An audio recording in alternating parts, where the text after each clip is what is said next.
Lebediatnikov avait l'air agité. « Je viens vous voir, Sofia Semyonovna, excusez-moi. »« Je pensais bien que je vous trouverais, adressait-il soudain à Raskolnikov. C'est-à-dire, non, je ne pensais rien dans ce genre. Mais bon, je pensais... Il y a Katerina Ivanovna qui est devenue folle chez nous, lança-t-il soudain à Sonia, abandonnant Raskolnikov. Sonia poussa un cri. C'est-à-dire, enfin... Ça en a l'air, remarquez, on ne sait pas quoi faire, voilà. Elle est rentrée, elle s'est fait chasser de je ne sais où, je crois bien, et si ça se trouve, on l'a battue, enfin... Ça en a l'air. Elle avait couru chez le chef de Semyon Zakharitch, elle ne l'a pas trouvé chez lui. Il déjeunait chez je ne sais plus qui, un autre général, et figurez-vous, à force d'insister, elle a appelé le chef de Semyon Zakharitch, et semble-t-il, elle l'a fait lever de table, vous imaginez le résultat. Bon, bien sûr, on l'a chassée, mais elle raconte qu'elle-même, elle l'a traitée de tous les noms, et qu'elle lui a lancé quelque chose à la tête. Ça, il fallait même s'y attendre. Comment on ne l'a pas arrêtée, je ne comprends pas. Maintenant, elle le raconte à tout le monde et à Amalia Ivanovna, mais c'est dur à comprendre, elle crie et elle s'agite. Oui, elle dit et elle crie que, puisque tout le monde l'a abandonnée, elle va prendre ses enfants et elle va sortir dans la rue traîner un orgue de barbarie et les enfants vont chanter et danser et elle aussi, et ramasser les pièces et tous les jours, ils iront sous les fenêtres du général. Qu'ils voient, elle dit, comment les nobles enfants d'un père fonctionnaire sont clochards dans la rue. Elle les bat, ses enfants, ils pleurent. Elle veut que Lénia apprenne à chanter le petit chalet et que le gamin danse, et Polina Mikhailovna avec, et elle déchire tous les habits, elle leur fait des sortes de petits chapeaux comme à des acteurs. Elle-même, elle veut prendre une bassine pour cogner dessus, faire de la musique. Elle n'écoute rien, imaginez à quoi ça ressemble. Ça, ce n'est pas possible du tout. Lebediatnikov aurait bien continué, mais Sonia, qui l'avait écouté en respirant à peine, saisit soudain sa mantille, son chapeau et se précipita hors de la chambre, s'habillant tout en courant. Raskolnikov sortit à sa suite. Lebediatnikov les suivit.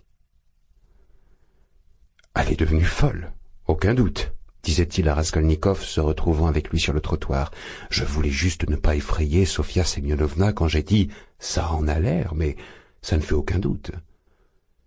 C'est des tubercules, il paraît, comme ça, dans la phtisie qui pousse dans le cerveau. Dommage que je ne connaisse pas la médecine. Remarquez, j'ai essayé de la convaincre, mais elle n'écoute rien. Vous lui avez parlé des tubercules? C'est-à-dire, pas tout à fait des tubercules. En plus, elle n'aurait rien compris. Non, voilà ce que je dis. Si on arrive à convaincre quelqu'un d'une façon logique que, finalement, il n'a aucune raison de pleurer, eh bien, il arrête de pleurer, c'est clair. Vous êtes persuadé que, non, il ne s'arrêtera pas? La vie serait trop simple à ce moment-là, répondit Raskolnikov.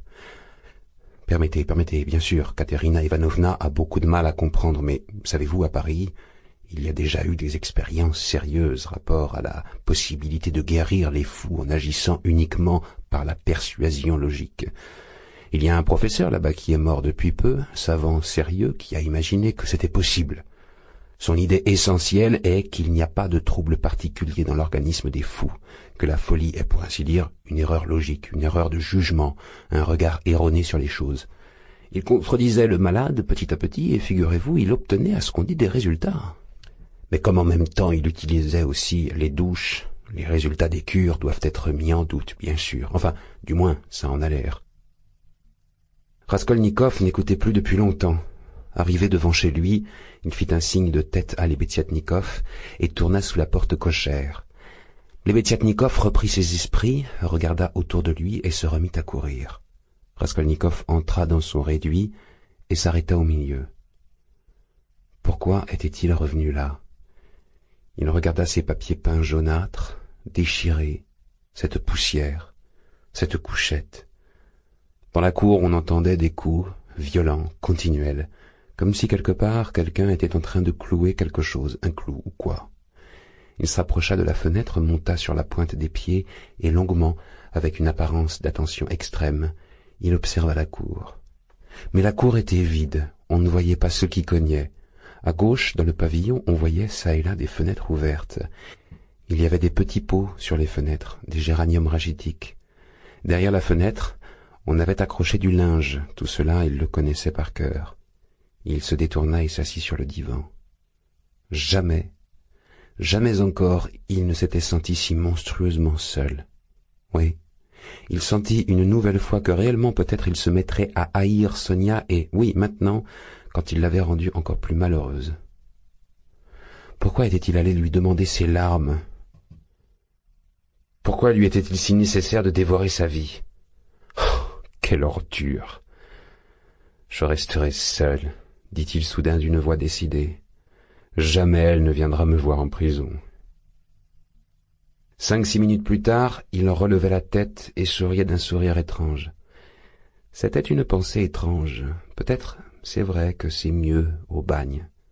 Cette pensée-là lui fusa dans la tête.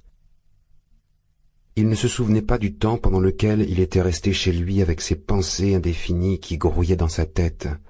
Soudain, la porte s'ouvrit et entra Avdotia Romanovna. Elle s'arrêta d'abord et le regarda depuis le seuil, comme lui, tout à l'heure, avec Sonia. C'est ensuite qu'elle entra et qu'elle s'assit sur la chaise en face de lui, à la place qu'elle avait occupée la veille.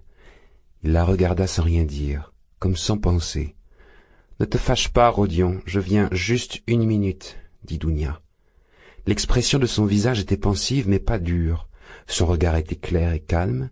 Il vit que c'était avec amour qu'elle était venue le voir. « Rodion, maintenant, je sais tout.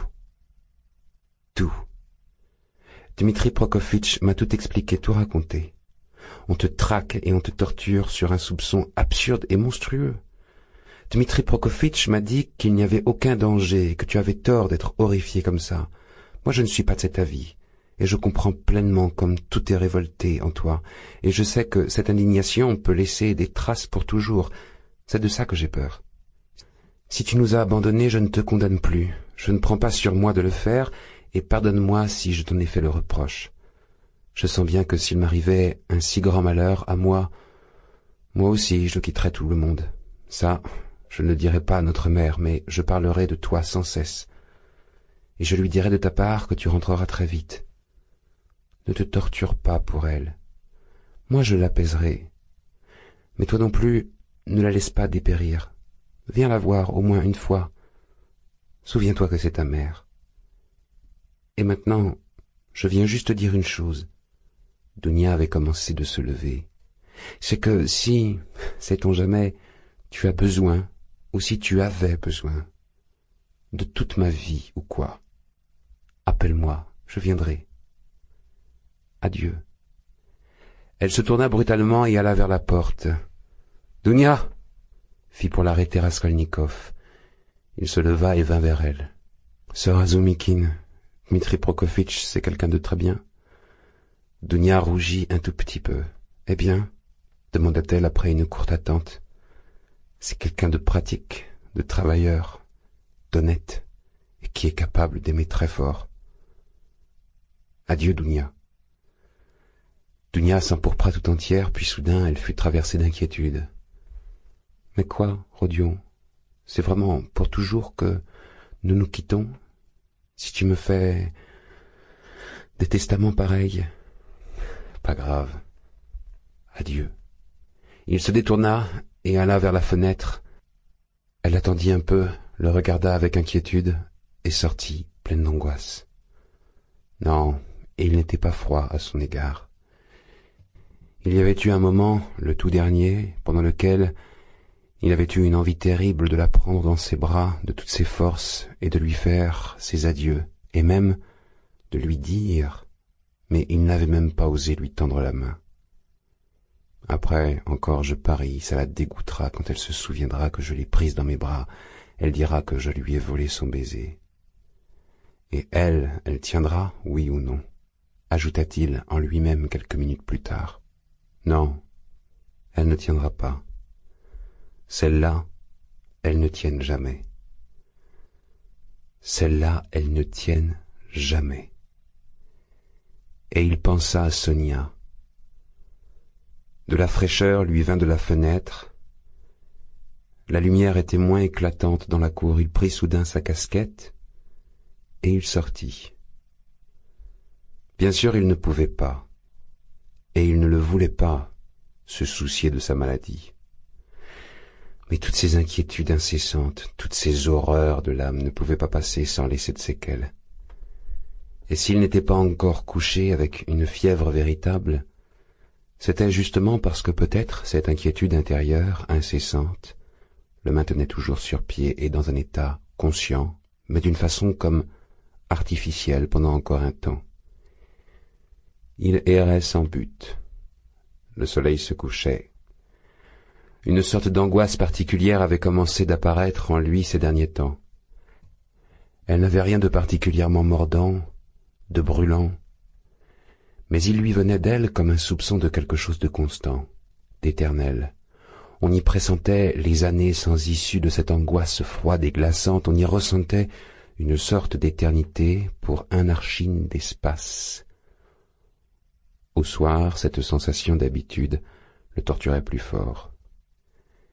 Et avec ces faiblesses imbéciles complètement physiques qui dépendent, je ne sais pas, d'un coucher de soleil, il faut faire attention à ne pas faire une bêtise. Pas Sonia, non, Dounia qu'on irait voir, marmonna-t-il avec de la haine. On le héla. Il se retourna. Lebediatnikov se jeta vers lui. Imaginez, je viens de chez vous, je vous cherche, imaginez, elle a fait ce qu'elle disait, elle a emmené les enfants, Sofia Semyonovna et moi, tout juste si on les a retrouvés. Elle frappe dans une poêle à frire les enfants, elle les oblige à chanter et à danser, les enfants pleurent, ils s'arrêtent au carrefour et devant les boutiques, et il y a des imbéciles qui les suivent. Venez! Et Sonia? Demanda Raskolnikov avec inquiétude, se pressant derrière Lebediatnikov. Vraiment dans un second état, c'est-à-dire, ce n'est pas Sofia Semyonovna qui est dans un état second, c'est Katerina Ivanovna. D'ailleurs, Sofia Semyonovna aussi, elle est dans un état second, mais Katerina Ivanovna, elle est vraiment dans un état second. Je vous le dis, elle est complètement folle. On va les emmener au poste. Vous imaginez les conséquences? En ce moment, ils sont au bord du canal E, près du pont, pas loin de chez Sofia Semyonovna, tout près. Au bord du canal, pas très loin du pont, et à 2 immeubles de celui où habitait Sonia, s'était amassée une petite foule. Des gamins et des fillettes continuaient surtout d'accourir. La voix rauque, cassée de Katerina Ivanovna résonnait déjà depuis le pont, et de fait, c'était un spectacle effrayant, fait pour intéresser le public des rues. Katerina Ivanovna, vêtue de sa vieille petite robe, couverte de son châle de drap de dame, et coiffée d'un chapeau de paille défoncé qui, posé de travers, formait comme une petite masse affreuse, était vraiment dans un réel état second. Elle était fatiguée, elle haletait. Son visage, phtisique, épuisé de douleur, avait l'air encore plus martyrisé que jamais. En outre, dehors au soleil, les phtisiques ont toujours l'air plus malades, plus défigurés que chez eux. Mais son état d'excitation ne cessait pas, et de minute en minute, elle devenait de plus en plus irritable. Elle se jetait sur ses enfants, elle les grondait, essayait de les convaincre, leur faisait apprendre là, devant la foule, comme ils devaient danser et ce qu'ils devaient chanter. Elle commençait à leur expliquer pourquoi il fallait cela, tombait dans le désespoir parce qu'ils ne comprenaient pas, elle les battait. Puis, sans avoir fini, elle se jetait vers le public. À peine remarquait-elle un homme un peu mieux habillé qui s'arrêtait pour regarder, elle se mettait tout de suite à lui expliquer que, voilà, n'est-ce pas, à quoi on était réduit les enfants d'une maison noble, on peut même dire aristocratique. Si elle entendait dans la foule un rire ou le moindre quolibet, elle se jetait sur les audacieux et se mettait à les injurier. Certains de fait étaient en train de rire, d'autres secouaient la tête. Pour tous, en général, c'était un spectacle curieux que cette femme folle et ses enfants terrorisés. La poêle à frire dont Lebediatnikov avait parlé n'existait pas, du moins Raskolnikov ne la vit pas. Mais pour remplacer la poêle à frire, Katerina Ivanovna commençait à taper en mesure dans ses mains sèches quand elle obligeait Poletchka à chanter, et Lenia et Kolia à danser. Elle-même aussi d'ailleurs se mettait à chanter, mais à chaque fois elle était coupée à la 2e note par une toux torturante qui, à nouveau, la faisait tomber dans le désespoir. Elle maudissait sa toux, et même elle pleurait. Ce qui la mettait le plus hors d'elle, c'étaient les larmes et la terreur de Kolia et de Lenia. De fait, il y avait eu une tentative de costumer les enfants comme le font les chanteurs et les chanteuses de rue. Le petit garçon portait un ruban fait de quelque chose de rouge et de blanc pour qu'il représente un Turc. Lenia, le stock de costumes s'étant épuisé, portait juste sur la tête un petit chapeau, ou pour mieux dire, le bonnet de nuit de laine rouge tricoté du défunt Sémion Sakharitch, avec planté dans ce chapeau une bribe de plume d'autruche blanche, laquelle plume appartenait encore à la grand-mère de Katerina Ivanovna et s'était conservée dans la malle comme une rareté de famille. Poletchka portait sa petite robe habituelle.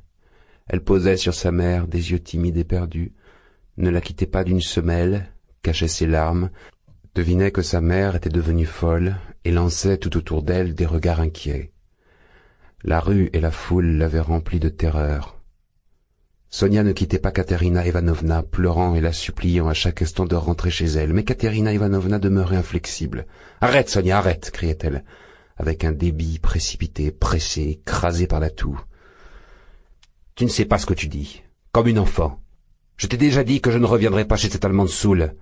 Que tout le monde le voit, toute la ville de Pétersbourg, comment il demande l'aumône les enfants d'un père noble qui s'est dévoué corps et âme toute sa vie et qui, on peut le dire, est mort à son poste dans le service. » Katerina Ivanovna avait déjà eu le temps de se créer cette fantaisie et d'y croire aveuglément. « Tant mieux, qu'il voit, ce sale général. Et puis tu es bête, Sonia. Qu'est-ce qu'on va manger maintenant, hein? Dis. Depuis le temps qu'on te déchire, c'est fini, je ne veux plus. » « Ah, Rodion Romanovitch, c'est vous, » s'écria-t-elle, apercevant Raskolnikov et se jetant vers lui. « Expliquez-lui, s'il vous plaît, à cette petite gourde, qu'on ne peut rien trouver de plus malin. Même les joueurs d'orgue de barbarie, ils gagnent leur vie. Nous, on nous distinguera tout de suite, on verra que nous sommes une pauvre famille d'orphelins nobles, poussés à la mendicité, et ce sale général, il va perdre sa place, vous verrez. Chaque jour, nous viendrons sous sa fenêtre, et si le souverain vient à passer, je me mettrai à genoux, eux tous, je les pousserai en avant et je les montrerai. Protège-nous, mon père, il est le père des orphelins, il est plein de miséricorde, il nous protégera, vous verrez, et ce sale général alors. Lénia! Tenez-vous droite. Toi, Kolya, tout de suite, tu vas te remettre à danser. Pourquoi tu pleurniches? Encore une fois, il pleurniche. Mais de quoi? De quoi est-ce que tu as donc peur, petit bêta? Mon Dieu, mais qu'est-ce que je peux faire avec Rodion Romanovitch? Si vous saviez à quel point ils ne comprennent rien, qu'est-ce que vous voulez faire avec eux? Et en pleurant presque elle-même, ce qui n'empêchait pas son débit précipité, incessant, insatiable, elle lui montrait ses enfants pleurnichants. Raskolnikov voulut essayer de la convaincre et lui dit même, pensant agir par l'amour propre, qu'il était indécent qu'elle se promène dans les rues comme les joueurs d'orgue de barbarie parce qu'elle se préparait à être directrice d'une pension de jeunes filles de noblesse. D'une pension? Et la reine d'Angleterre, s'écria Katerina Ivanovna qui se plia sous l'effet de la toux qui avait suivi le rire. Non, Rodion Romanovitch. Il est passé, le rêve. Tout le monde nous a abandonnés, ce petit général. Vous savez, Rodion Romanovitch, je lui ai jeté un encrier à la figure dans le vestibule, là. L'encrier était sur le bureau, près de la feuille de présence. J'ai signé, j'ai jeté l'encrier, je me suis enfui. Oh, les crapules, mais tant pis. Maintenant, ceux-là, je vais les nourrir moi-même. Je ne m'inclinerai plus devant personne. On l'a assez fait souffrir, elle. Elle indiquait Sonia. « Poletchka, combien on a gagné, montre-moi. »« Quoi? Seulement 2 kopecks. Oh, les fripouilles. Il ne donne rien. Il court juste derrière nous, la langue pendante. Et qu'est-ce qu'il a à rire, cet âne ?» Elle indiqua un homme dans la foule. « Tout ça, c'est parce que Kolka ne comprend tellement rien. Quel souci avec lui. »« Qu'est-ce que tu veux, Poletchka? Parle-moi français. Parle-moi français. » Mais je t'ai appris, tu sais bien, quelques phrases. Sinon, comment le distinguer que vous êtes une famille noble, des enfants bien élevés, et pas du tout comme les autres joueurs d'orgue de barbarie? Ce n'est quand même pas Petrouchka qu'on va jouer dans les rues, on chantera une romance noble. Ah oui. Alors qu'est-ce qu'on pourrait chanter? Vous me coupez toujours, et nous... Vous voyez, nous nous sommes arrêtés, là, Rodion Romanovitch, pour choisir quoi chanter, quelque chose que... Kolya aussi, il pourrait danser, parce que tout ça, chez nous, imaginez, c'est sans préparation, il faut se mettre d'accord, tout répéter parfaitement, et puis après nous irons sur le Nevski, où il y a beaucoup plus de gens, du grand monde. On nous remarquera tout de suite. Ligna connaît le petit chalet, seulement le petit chalet, et le petit chalet, et donc, on ne chante que ça. Il faut qu'on chante quelque chose de beaucoup plus noble. Alors, qu'est-ce que tu as trouvé, Polya? Tu pourrais au moins aider ta mère. La mémoire qui me manque. Je pourrais me souvenir. On ne va quand même pas chanter le hussard. Ah, chantons en français. 5 sous. Mais je vous ai appris, surtout parce que c'est en français. On verra tout de suite que vous êtes des enfants de la noblesse, et ça sera beaucoup plus touchant. On pourrait même faire Malbrook s'en va en guerre, parce que c'est une chanson vraiment enfantine. Elle est en usage dans toutes les maisons aristocratiques pour bercer les enfants. Malbrook s'en va en guerre, ne sait quand reviendra. Commença-t-elle à chanter. Mais non, plutôt 5 sous. Allez, Kolya, les mains sur les côtés, vite, et toi, Lénia, tourne en sens inverse. Et nous, Polya et moi, on reprend le refrain et on tape dans les mains. 5 sous pour monter notre ménage. Elle fut prise d'une quinte de toux. Arrange ta robe, Poletchka, tes bretelles qui retombent, remarqua-t-elle à travers la toux, reprenant son souffle. C'est surtout maintenant qu'il faut se tenir bien et sur un pied d'élégance pour que tout le monde voie que vous êtes des enfants nobles. J'ai dit l'autre jour que le corsage, il fallait le coudre plus long, en 2 laits. Toi, Sonia, regarde avec tes conseils. Plus court, plus court. Voilà le résultat. L'enfant, il a perdu semblance humaine. Mais pourquoi vous vous remettez à pleurer? Qu'ils sont bêtes, mais qu'est-ce qui leur prend? Allez, Kolya, commence, vite, vite, vite, plus vite. Oh, quel enfant insupportable. 5 sous, 5 sous. Encore un soldat, mais qu'est-ce que tu veux? De fait, un gendarme se frayait un chemin dans la foule. Mais au même instant, un homme en uniforme de fonctionnaire, vêtu d'une capote, un homme d'une 50aine d'années, grave, portant une décoration au cou. Cette dernière circonstance plut beaucoup à Katerina Ivanovna et ne fut pas sans influence sur le gendarme. S'approcha de Katerina Ivanovna et lui tendit en silence un billet vert de 3 roubles. Son visage exprimait une compassion sincère. Katerina Ivanovna les prit et d'un geste poli, même cérémonieux, elle s'inclina devant lui. « Je vous remercie, monsieur, » commença-t-elle d'un ton hautain. « Les raisons qui nous ont poussés... » « Prends l'argent, Poletchka. Tu vois, il y a quand même des personnes nobles et généreuses qui sont tout de suite prêtes à aider une pauvre aristocrate dans le malheur. Mais ce sale général, lui, il mangeait des gelinottes. Il a tapé du pied parce que je l'ai dérangé. « Votre Excellence, » je lui dis, « protégez des orphelins. » Connaissant bien, je lui dis, le défunt Semyon Sakharitch, comme sa fille aînée, a été honteusement calomniée par la plus ordurière des ordures le jour de sa mort. « Encore ce soldat, défendez-nous » cria-t-elle au fonctionnaire. « Qu'est-ce qu'il veut de nous, ce soldat ?»« Il y en a déjà un qui nous a chassés ici de la rue Metchanskaya. Mais en quoi ça te regarde, imbécile ?»« Parce que c'est interdit dans la rue, madame. Veuillez ne pas faire de scandale. C'est toi qui fais du scandale. » C'est comme si j'avais un orgue de barbarie, en quoi ça te regarde? Pour l'orgue de barbarie, il faut une patente, et vous, toute seule comme ça, vous faites du trouble dans le peuple. Où madame habite-t-elle? Comment une patente? Hurla Katerina Ivanovna. J'ai enterré mon mari aujourd'hui. Quelle patente? Madame, calmez-vous, voulut commencer le fonctionnaire. Venez, je vais vous ramener. Ici dans la foule, c'est indécent. Vous êtes souffrante. Monsieur, vous n'y connaissez rien, cria Katerina Ivanovna. Nous irons sur le Nevski. Sonia, mais où est-elle? Elle aussi, elle pleure, mais qu'est-ce que vous avez tous? Kolya, Lénia, où allez-vous? S'écria-t-elle soudain, prise de panique. Ah, ces enfants stupides. Kolya, Lénia, mais où sont-ils? Il se trouva que Kolya et Lénia, effrayés au dernier degré par la foule des rues et les crises de leur mère folle, voyant enfin un soldat qui voulait les prendre et les emmener soudain comme s'il s'était donné le mot, venaient de se prendre la main et de se mettre à courir. La malheureuse Katerina Ivanovna, hurlant, pleurant, se précipita à leur poursuite. C'était un spectacle inhumain et pitoyable de la voir qui courait, qui pleurait, qui s'essoufflait. Sonia et Poletchka se précipitèrent derrière elle. « Ramène-les, Sonia! Ah, ces enfants stupides, ingrats! Polya, rattrape-les! C'est pour vous que je... » Elle trébucha dans sa course et elle tomba. « Elle est en sang, ô Seigneur !» s'écria Sonia, se penchant au-dessus d'elle. Tout le monde accourut, la foule s'amassa. Raskolnikov et Lebediatnikov accoururent les premiers. Le fonctionnaire se précipita également, suivi par le gendarme qui avait grommelé « Eh, zut !»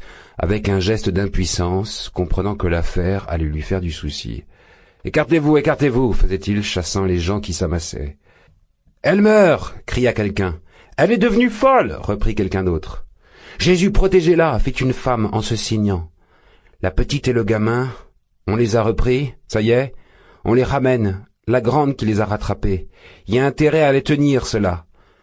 Mais quand on eut bien regardé Katerina Ivanovna, on vit que ce n'était pas sa chute sur une pierre qui l'avait ensanglantée, comme l'avait cru Sonia, mais que le sang qui rougissait le pavé avait soudain jailli du fond de sa poitrine.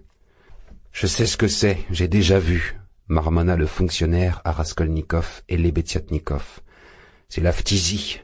Le sang jaillit comme ça et vous étouffe. Avec une de mes parentes, j'ai été témoin de ça récemment, comme ça, 1 verre et demi. D'un coup. Mais que faire, quand même?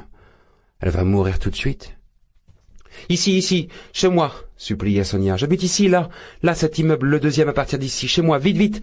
criait-elle, courant de l'un à l'autre. « Envoyez chercher un docteur. Oh mon Dieu !» L'affaire fut aplanie grâce aux efforts du fonctionnaire et le gendarme aida même à porter Katerina Ivanovna. On transporta Katerina Ivanovna chez Sonia, on la coucha sur le lit, elle était comme morte. L'hémorragie continuait, mais elle commençait à reprendre ses esprits. On vit entrer ensemble dans la chambre, outre Sonia, Raskolnikov, Lebediatnikov, le fonctionnaire et le gendarme qui avaient chassé la foule, dont quelques personnes pourtant les avaient accompagnés jusqu'à la porte. Poletchka fit entrer en les tenant par la main Kolya et Lenia, qui tremblaient et pleuraient.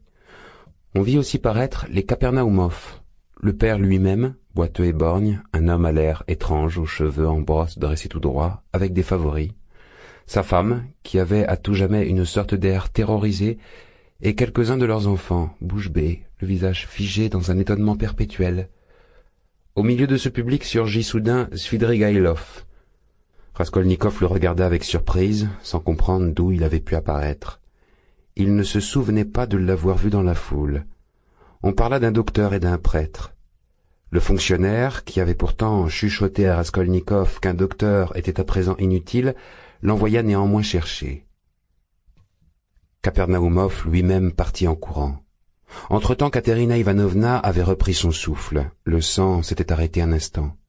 Elle posait un regard douloureux, mais fixe et perçant sur Sonia qui, pâle et tremblante, essuyait avec un mouchoir les gouttes de sueur sur son front. Enfin, elle demanda qu'on l'aide à se redresser un peu. On la fit asseoir sur le lit en la soutenant des 2 côtés. « Les enfants, où sont-ils » demanda-t-elle d'une voix faible. « Tu les as ramenés, Polya ? Oh, qu'ils sont bêtes. Et pourquoi vous avez couru ? » Oh. Le sang couvrait encore ses lèvres desséchées. Elle fit tourner son regard, essayant de s'orienter. « Alors c'est là que tu vis, Sonia, je n'étais jamais venue. »« Voilà. » Et elle la regarda avec souffrance. « On t'a sucé le sang, Sonia.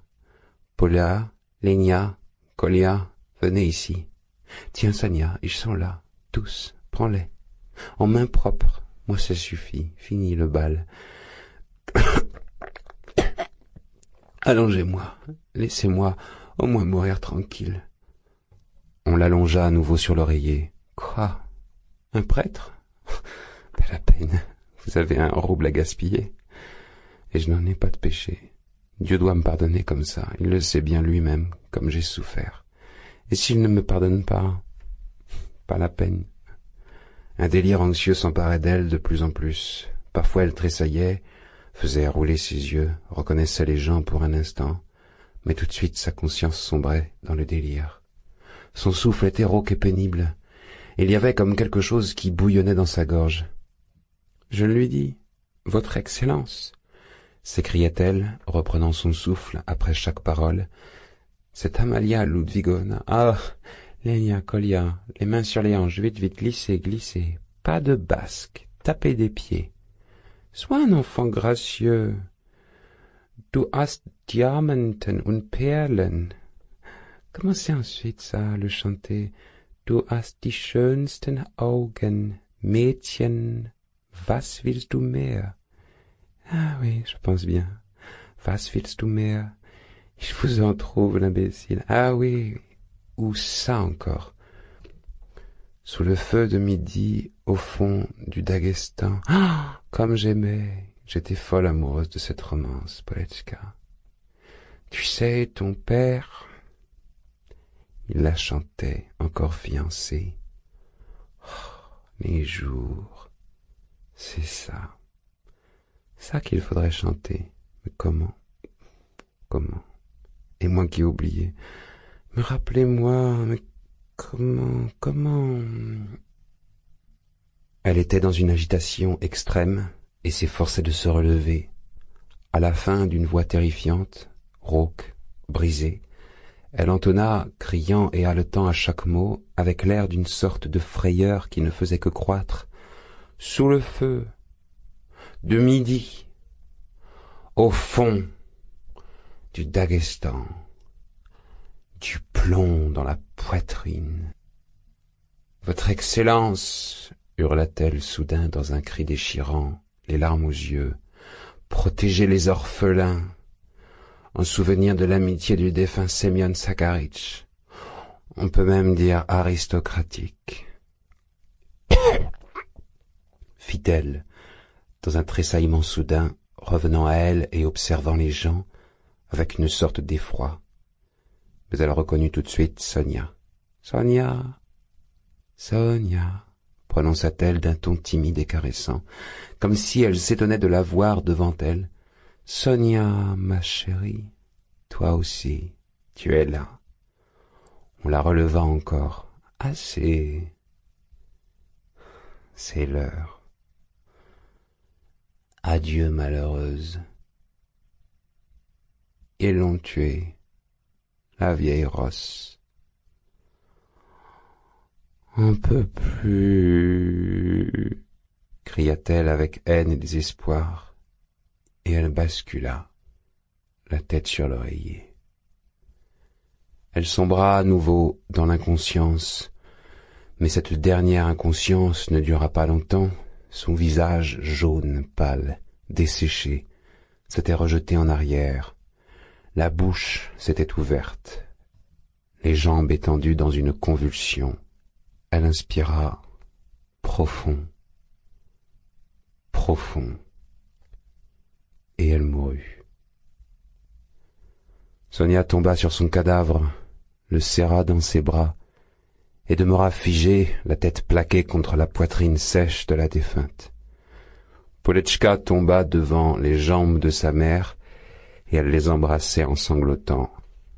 Kolya et Lenia, qui n'avaient pas encore compris ce qui venait de se passer, mais pressentaient quelque chose de vraiment terrible, s'étaient pris mutuellement les épaules, et en se fixant les yeux l'un l'autre, soudain ensemble d'un coup, ouvrirent la bouche et se mirent à crier.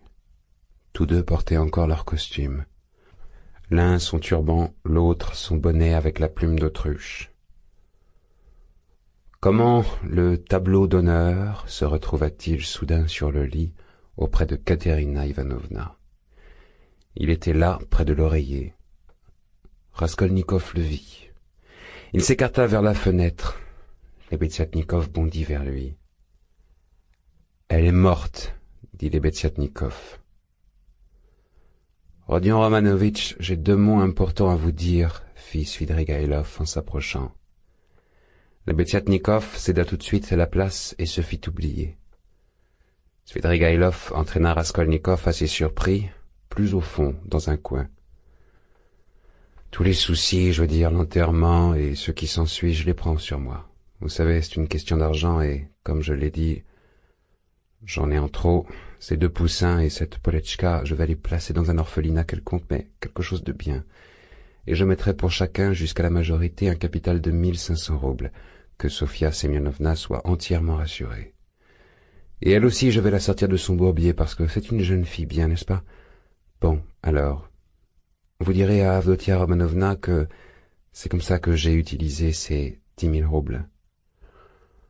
Pourquoi diable donnez-vous comme ça dans la bienfaisance? Demanda Raskolnikov.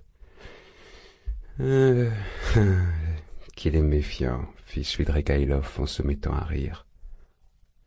Je vous ai dit que j'avais de l'argent en trop. Bon, et tout simplement, à titre d'humanité, vous n'admettez pas ça? Ce n'était pas un pouls, quand même. Il indiqua du doigt le coin où se trouvait la défunte. Comme, je ne sais pas, une vieille usurière, concédez ça, c'est vrai. C'est à Lougine de faire ses saloperies ou à elle de mourir. Et si je n'aidais pas alors, Polenchka par exemple, elle irait pareil, par le même chemin. Il prononça tout cela avec un air de charlatanisme joyeux, dans un clin d'œil, et sans quitter des yeux Raskolnikov. Raskolnikov pâlit et se glaça, entendant les expressions mêmes qu'il avait dites à Sonia. Il eut un bref mouvement de recul et lança un regard farouche vers Svidrigaïlov. Comment vous savez, chuchota-t-il, le souffle presque coupé. Mais j'habite là, de l'autre côté de la cloison, chez Madame Resley. Là, c'est Kapernaumov, et là, Madame Resley, une amie ancienne et dévouée. Voisin, n'est-ce pas? Vous? Moi? Poursuivit Svidrigaïlov, secoué de rire. Je peux vous assurer sur l'honneur, mon très cher Rodion Romanovitch, que vous m'intéressez d'une façon étonnante. Je vous avais bien dit qu'on se retrouverait. Je vous l'avais prédit. Voilà, on se retrouve. Et vous verrez, je suis arrangeant. Vous verrez, on peut encore vivre avec moi.